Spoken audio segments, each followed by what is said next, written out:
इस तरह का वीडियो मैं काफ़ी दिनों के बाद ला रहा हूँ और इस वीडियो में हम समझेंगे 4 इंग्लिश एडवांस्ड स्ट्रक्चर्स या फ्रेजेस जो एवरीडे स्पोकन इंग्लिश में काफ़ी यूज किए जाते हैं। तो वीडियो काफ़ी यूजफुल है, इसे अंत तक ज़रूर देखें और इसको यूज भी करें। चलिए वीडियो को शुरू करते हैं और ये फर्स्ट स्ट्रक्चर लेते हैं, फर्स्ट फ्रेज लेते हैं। वे दिन चले गए। हिंदी में तो ऐसा होता है, इसका इंग्लिश जो इक्विवेलेंट होता है वो होता है द डेज आर गॉन या फिर those days are gone. Those days are gone मतलब वे दिन चले गए।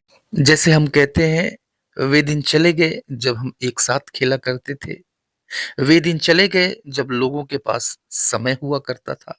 वे दिन चले गए जब लोग एक दूसरे की मदद के लिए हमेशा तैयार रहा करते थे।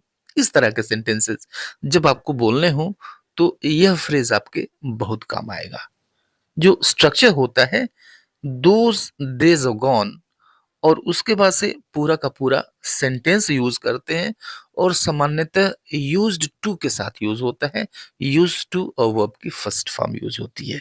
जैसे सेंटेंस देखिए कि those days are gone when we used to play together. इसका मतलब हुआ दोज डेज आर गॉन यानी वे दिन चले गए व्हेन जब वी यूज्ड टू प्ले हम खेला करते थे टुगेदर एक साथ साथ साथ खेला करते थे। ये दूसरा सेंटेंस देखिए कि those days are gone when people used to have time. तो अब देखिए मतलब क्या हुआ इसका। दोज डेज आर गॉन यानी वे दिन चले गए व्हेन जब पीपल यूज्ड टू हैव लोगों के पास हुआ करता था और क्या हुआ करता था टाइम समय हुआ करता था। वे दिन चले गए जब लोगों के पास समय हुआ करता था। इस एग्जाम्पल को देखिए कि those days are gone when people always used to be ready to help one another.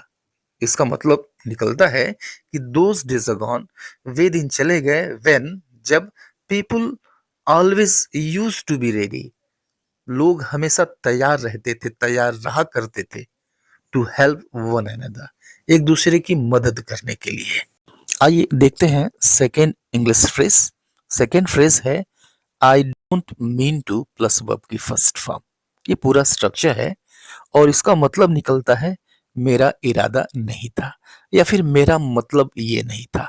पूरा सेंटेंस देखिए कैसा होता है कि मेरा इरादा तुम्हें तकलीफ पहुंचाने का नहीं था। ठीक है, इस तरह का बहुत ही कॉमन सेंटेंस है।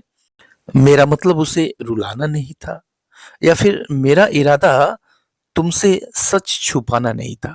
तो ये तीनों जो सेंटेंसेस अभी मैंने बताया ये काफी कॉमन सेंटेंसेस हैं। अब इसको हम यूज कैसे करते हैं। सिंपली हम यूज करते हैं सबसे पहले आई डिडंट मीन टू और उसके बाद वर्ब की फर्स्ट फॉर्म। ठीक है, सेंटेंस देखिए कि I didn't mean to hurt you. मतलब क्या हुआ इसका। I didn't mean to hurt you यानी मेरा मतलब या फिर मेरा इरादा तुम्हें चोट पहुंचाने का नहीं था तुम्हें तकलीफ पहुंचाने का नहीं था। I didn't mean to make you cry. I didn't mean to make you cry यानी मेरा इरादा या फिर मेरा मतलब तुम्हें रुलाने का नहीं था। I didn't mean to hide the truth from you. इसका मतलब ये हुआ कि मेरा मतलब तुमसे सच छुपाना नहीं था। ठीक है, क्लियर है। नेक्स्ट जो फ्रेज है वो है लिटिल डिड आई नो। इसका मतलब हुआ कि मुझे क्या पता था। तो लिटिल डिड आई नो उसके बाद हम दैट यूज करते हैं और उसके बाद से हम सेंटेंस यूज करते हैं और पूरा का जो पूरा एक्सप्रेशन है यह किसी भी टेंस में हो सकता है। ठीक है, अब देखिए सेंटेंसेस किस तरह के होते हैं कि मुझे क्या पता था कि वह धोखेबाज है या फिर मुझे क्या पता था कि तुम उसे जानते हो या फिर मुझे क्या पता था कि मेरे साथ ऐसा होगा। तो बहुत ही कॉमन सेंटेंसेस है ये। कैसे यूज करते हैं इसको कि little did I know that और उसके बाद से पूरा सेंटेंस। सेंटेंस देखिए little did I know that he was a cheat. इसका मतलब हुआ कि मुझे क्या पता था। लिटिल डिड आई नो मुझे क्या पता था ही वॉज ए चीट कि वो एक धोखेबाज है चीट है। Little did I know that you knew him. इसका क्या मतलब हुआ। इसका मतलब हुआ कि लिटिल डिड आई नो मुझे क्या पता था दैट यू न्यू हिम, कि तुम उसे जानते हो। और एक सेंटेंस और देखिए कि little did I know that this would happen to me. इसका मतलब हुआ कि लिटिल डिड आई नो, मुझे क्या पता था, दैट कि this would happen to me, ऐसा मेरे साथ होगा या फिर यह मेरे साथ होगा। ठीक है। अब इस लास्ट एक्सप्रेशन को देखिए। लास्ट एडवांस्ड इंग्लिश फ्रेज है कि द वे। अब इस द वे का मतलब होता है जिस तरह से। ठीक है। सेंटेंस के शुरू में भी आ सकता है, सेंटेंस के बीच में भी आ सकता है। यह एक फ्रेज है, सेंटेंस में इसको इस्तेमाल किया जाएगा, यूज किया जाएगा। देखिए कैसे यूज किया जाएगा। सेंटेंसेस देखिए किस तरह से होते हैं कि जिस तरह से तुम व्यवहार करते हो बहुत रूड है। राइट। तो जिस तरह से, ओके, तो जिस तरह से इसकी इंग्लिश द वे होगी। या फिर जिस तरह से तुम बहस करते हो मुझे पसंद नहीं। जिस तरह से, जिस तरह से उसने मेरा अपमान किया मैं सहन नहीं कर पाया। तो जिस तरह से, यहाँ पे द वे यूज करेंगे इसके लिए। सेंटेंस देखिए कि the way you behave, the way you behave, यानी जिस तरह से तुम व्यवहार करते हो इज है वेरी रूड, बहुत ही रूड है, असभ्य है। The way you behave is very rude.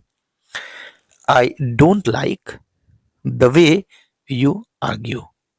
I don't like the way, यानी मैं पसंद नहीं करता द वे, उस तरीके को। तरीका भी होता है द वे, जिस तरह से मतलब जो तरीका, वह तरीका। तो आई डोंट लाइक द वे, मैं उस तरीके को पसंद नहीं करता। यू आर्ग्यू, जिस तरीके से तुम बहस करते हो, जिस तरह से तुम बहस करते हो। I couldn't bear the way he insulted me.